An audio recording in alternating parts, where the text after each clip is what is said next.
If you're filming a video or a live stream in public, do you need to get consent forms signed from the people in the background of your videos, or do you have to be hyper aware to make sure nobody's in your videos? Today, we're talking to everyone's favorite IP and entertainment lawyer, Tony, to find out more. My name is Tony Iliakostas. I'm an adjunct professor of entertainment law and IP at New York Law School, and I have an Instagram, YouTube, and TikTok account called The IP Professor that is dedicated to all things intellectual property. This week on a live stream, we got a really great question about whether or not it is okay to have people in the background of your videos or your live streams while you're out in public without having them sign a consent form.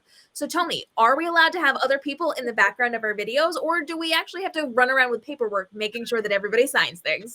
Well, first, I'm trying to imagine that image of like a chicken without a head. Hey, can you sign this release form? So the short answer is no. You do not need somebody's consent. But the caveat is as long as you're in public, right? So understand that with right of privacy laws, there's an expectation of privacy with people's personality rights, their name, image, and likeness, only in a setting where there is that expectation of privacy. So think of private locations. So you can, think of even if you're going to your best friend's house, you would need to just ask them for permission because you're in their property, you're in their territory. You just can't freely pick up the camera and just record them, without asking for permission. Out of consideration, it's just the right thing to do. And it would be no different than if you were in any other private setting.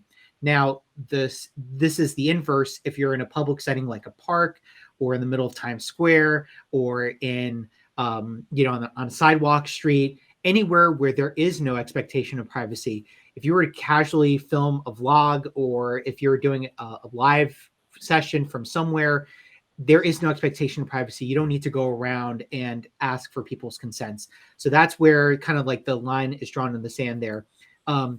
This also even comes up. I've seen it also where people have asked me this question. Members of the paparazzi are constantly out in public photographing celebrities.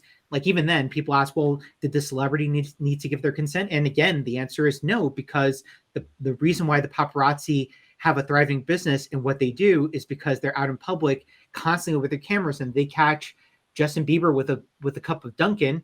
Great press for Dunkin'. And hey, they caught a picture of Justin Bieber that now they could sell to tabloid magazines or, other websites. And they all the while never had to get consent from Justin Bieber to then go ahead and sell the photograph.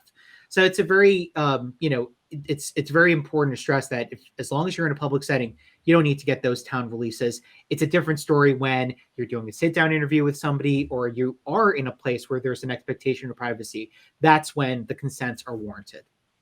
And it's also important to point out that we need to be very aware of what is a public setting. So another question that followed up the original question was, what counts as a public setting? Do restaurants count? Do stores count? Are there expectations of privacy there? Is it something where we have to go to that corporation and get permission? So what does that look like, Tony? So that's a really good question too. And it's the kind of thing where sometimes it's a bit tricky and a bit of a gray area. So I will say this. I'll use actually a perfect example of this. Disney World. How many times have we gone to Disney World and we've recorded a video of something, we're watching the fireworks or we're recording video ourselves walking down Main Street, USA at Magic Kingdom, or we're in the World Showcase in Epcot. Ideally, you would want to look at the back of the ticket because usually they have like those super duper small font boilerplate provisions of what you're agreeing to upon entering the park. So maybe there in those terms, Walt Disney World would disclose that there is no expectation of privacy. On the other hand, the funny thing about Walt Disney World is you can only enter with a ticket.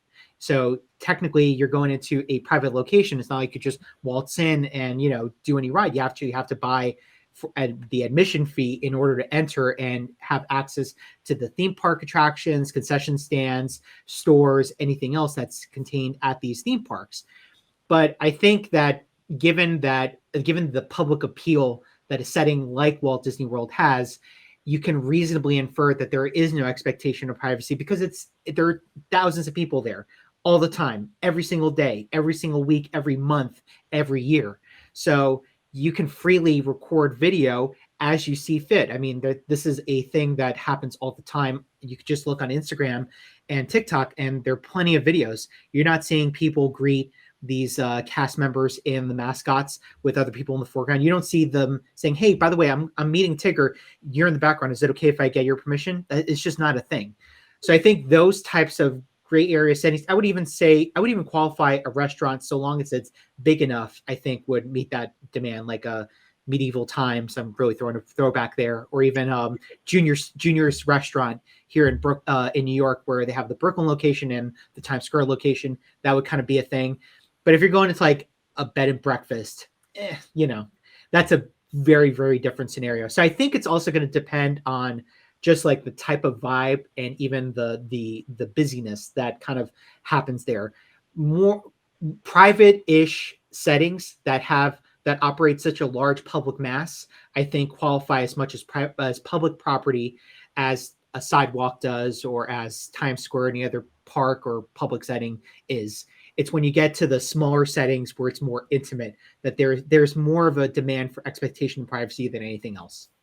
And one thing I think is really important to point out is that if you are going into a building, into a location that does have a lot of people there, and there really isn't a very reasonable expectation of that privacy, it's also very worthwhile to make sure that you have that conversation. If you walk into Target, make sure they don't have rules against filming inside of their buildings, to make sure that you are legally protected with that as well. So if you are going to be filming, you do not need to get consent. If you are in a public setting, you do need to do a little bit of reasonable legwork to make sure that you are okay to film inside of locations and with different corporations. And you always want to make sure that you're reading that fine print as well. If you have any further follow-up questions, drop those down below. And as always, Tony is more than happy to get your questions answered on his social media, where he is constantly dropping advanced knowledge on IP and entertainment law to keep us legally protected in the entrepreneurial space and beyond. So Tony, where can everybody find you? You can find me on Instagram, YouTube, and TikTok at the IP Professor. If you have more questions on video content creation, drop those down below and hit the subscribe and notification bell for daily videos helping you navigate the social media platforms so that you can make more money online but spend less time doing it. And stay tuned, because we have more episodes on the legal side of your entrepreneurial endeavors with Tony coming up. So if you've got topics on the legal side, we'd love to hear those down below as well. We'll see you in the next episode.